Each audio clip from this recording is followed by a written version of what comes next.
اعوذ باللہ من الشیطان الرجیم بسم اللہ الرحمن الرحیم. عزیز ساتھیو السلام علیکم. بڑی خوشی ہو رہی ہے کہ حضور پاک کے پروانے کسی نہ کسی بہانے سے ہر جگہ حضور پاک کی مدح سرائی میں مصروف ہیں. کہیں محفل میلاد ہو رہی ہے، کہیں میلاد النبی کے جلوس نکالے جا رہے ہیں، اور کہیں گد خضرا. ان چیزوں سے مسلمانوں میں حضور پاک کا عشق پیدا ہو رہا ہے، اور ان چیزوں کو ابھی ہم نے بیرون ممالک میں بھی دیکھا ہے. ہمارے علماء بیرون ممالک میں پہنچے تو انہوں نے وہاں بھی ایسی محفلیں سجانا شروع کر دی. پچھلے سال مانچسٹر میں ایک بہت بڑا عید میلاد النبی کا جلوس نکلا، لیکن کچھ منفی عالم بھی وہاں پہنچ گئے. انہوں نے لوگوں کو بہکایا کہ یہ بدعت ہو رہی ہے، یہ یا رسول اللہ کر رہے ہیں، یہ تم الٹا گناہوں میں پھنس رہے ہو. اب وہ لوگ بڑے پریشان ہیں، کہیں بشر کا جھگڑا، کہیں نور کا جھگڑا. جرمنی میں میرا جانے کا اتفاق ہوا تو مسلمانوں نے سنا، وہ آ گئے. ایک کہنے لگے کہ ہماری مسجد میں خطاب کرو، دوسرے کہنے لگے ہماری مسجد میں خطاب کرو. تو ہم نے کہا کہ بہتر ہے کہ ایک ہی مسجد میں سارے اکٹھے ہو جائیں. کہنے لگے نہیں، ہم ایک دوسرے کی مسجد میں نہیں جاتے. کیوں نہیں جاتے؟ کہنے لگے ہمارا دین کچا تھا، ہمیں تو مذہب کا پتہ ہی نہیں تھا. پاکستان سے علماء ادھر آتے ہیں، ہم کو لڑا کے چلے جاتے ہیں، وہ واپس چلے جاتے ہیں، ہم لڑتے رہتے ہیں. اب پتہ نہیں تم کیا کہنے آئے ہو، ہمیں پہلے یہ بتاؤ تم سنی ہو، شیعہ ہو، وہابی ہو، پھر ہم کوئی فیصلہ کریں. ہم نے کہا نہ سنی ہے، نہ شیعہ ہے، نہ وہابی ہے. کہنے لگے پھر کیا قادیانی ہو؟ کہ قادیانی بھی نہیں ہے تو پھر کیا ہو؟ ہم کیا بس امتی ہے. کہ امتی کیا ہوتا ہے؟ حضور پاک نے فرمایا جس میں نور ہو وہ امتی ہوتا ہے. اللہ. اور جب امتی سے نور نکلنا شروع ہو جاتا ہے وہ سنی شیعہ وہابی بن جاتا ہے. اللہ. اگر تم دوبارہ اپنے دلوں میں نور حاصل کر لو تو کبھی نہیں کہو گے میں سنی ہوں، میں شیعہ ہوں، میں وہابی ہوں. یہی کہو گے بس امتی ہوں تمہارا یا رسول اللہ.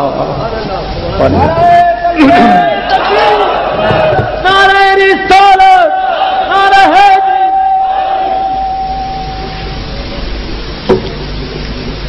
پوچھا ان سے تم میں آپس میں لڑائی کیا ہے؟ کہنے لگے یہ لوگ کہتے ہیں کہ حضور پاک بشر ہیں. تو ہم نے کہا اس میں حرج کیا ہے؟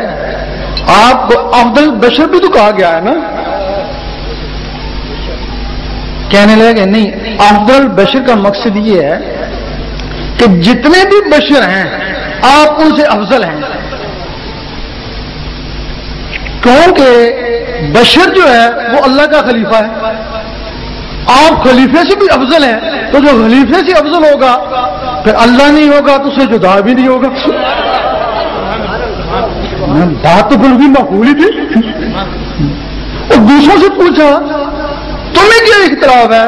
وہ کہنے لگے کہ یہ کہتے ہیں حضور پاکوں کو وہ نور ہے، ہمیں سے اختلاف ہے.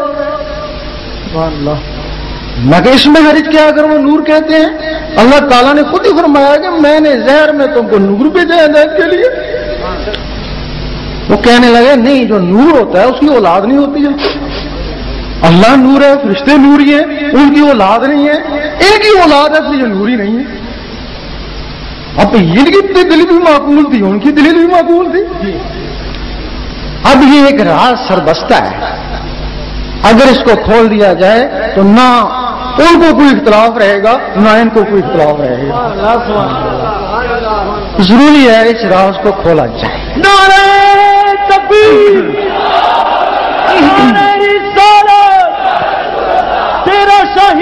میرا شاہی. ایک دن اللہ تعالیٰ کو خیال آیا میں اپنے آپ کو دیکھوں تو صحیح میں ہے کیسا ہوں, شکل میری کیسی ہے. جس طرح آدمی کبھی کبھی اپنی صورت دیکھتا ہے اس طرح اللہ تعالیٰ کو بھی خیال آیا کہ میں بھی اپنے آپ کو دیکھوں کہ میں کیسا ہوں. خیال آیا تو سامنے جو عکس پڑا تو وہ ایک صورت بن گئی. حدیث شریف میں ہے کہ اللہ تعالیٰ نے انسان کو اپنی شکل میں بنایا. وہ سامنے عکس پڑا وہ صورت وہ ایک روح بن گئی. جب وہ روح بن گئی اللہ اس پہ عاشق وہ اللہ پہ عاشق. تب کسی نے کہا کہ خود عشق خود عاشق خود معشوق. ہاں وہ خود ہی عشق کیا ہے تو خود ہی عاشق کیا ہے تو خود ہی معشوق کیا ہے. اب جو اللہ کا دین ہے وہ یہاں سے چلا ہے. اللہ کا دین کو نماز روزہ نہیں ہے, اللہ کا دین عشق. اللہ اس کے دین کی ابتدا اس دن سے شروع ہو گئی. اب اللہ نے اس روح کی تعظیم کے لیے جو فرشتے بنائے روحیں بنائی زمین و آسمان بنائے. حدیث کی میں کہ اے میرے حبیب آپ کو بھیجنا نہ ہوتا تو زمین و آسمان ہی نہ بناتا. جو کچھ بنایا گیا حضور پاک کے لیے ہی بنایا گیا. اب آپ کو پھر اس دنیا میں بھیجنا تھا. دنیا میں بھیجنے کے لیے پھر کیا کیا, جنت میں ایک درخت ہے اس کا نام ہے شجرۃ النور. اس کا بیج آپ کی والدہ کو کھلایا گیا.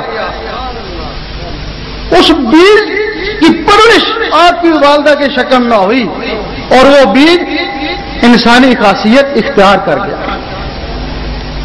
پھر جب وہ بیج بڑا اس میں وہ روح جو اللہ کا عکس تھا وہ ڈالی گئی. جب وہ روح ڈال دی گئی تو پھر وہ شجرۃ النور اور وہ نور. اب 9 سال کی عمر میں آپ کا سینہ چاک ہوا, آپ کے سینے میں جسد توفیق الہی ڈالا گیا جس نے اللہ اللہ کرنا شروع کر دی. یعنی اس میں ذات 9 سال کی عمر میں آپ کو عطا ہوا. سبحان اللہ. اس کے بعد پھر اللہ نے آپ کو اپنے پاس بلا لیا شب معراج میں. پھر نور نور کے سامنے گیا پھر نور نور علی نور ہو گیا. اب کچھ لوگ کہتے ہیں ایک خواب میں دیدار کیا ہوگا. اور جب عیسیٰ علیہ السلام آسمانوں پہ جا سکتے ہیں اٹھائے جا سکتے ہیں, ادریس علیہ السلام کو فرشتے لے گئے وہ بھی ابھی ملکوت میں ہی ہیں تو حضور پاک نہیں جا سکتے. نعرہ تکبیر, نعرہ رسالت, نعرہ حیدری, تیرا شاہی میرا شاہی. اس دنیا میں 2 فرشتے آئے ہاروت اور ماروت. جب ان میں وہ نفس ڈالا گیا انہوں نے بھی زوروں سے شادی کرنے کی خواہش کری. اگر وہ شادی کر لیتے تو بچے تو ہو ہی جاتے ہیں. اس وقت لوگ ان کو بشری کہتے تھے ہاروت اور ماروت کو, لیکن اب کہتے ہیں 2 فرشتے انسانی شکل میں آئے تھے. اسی طرح یہ نور بشر کی شکل میں آیا.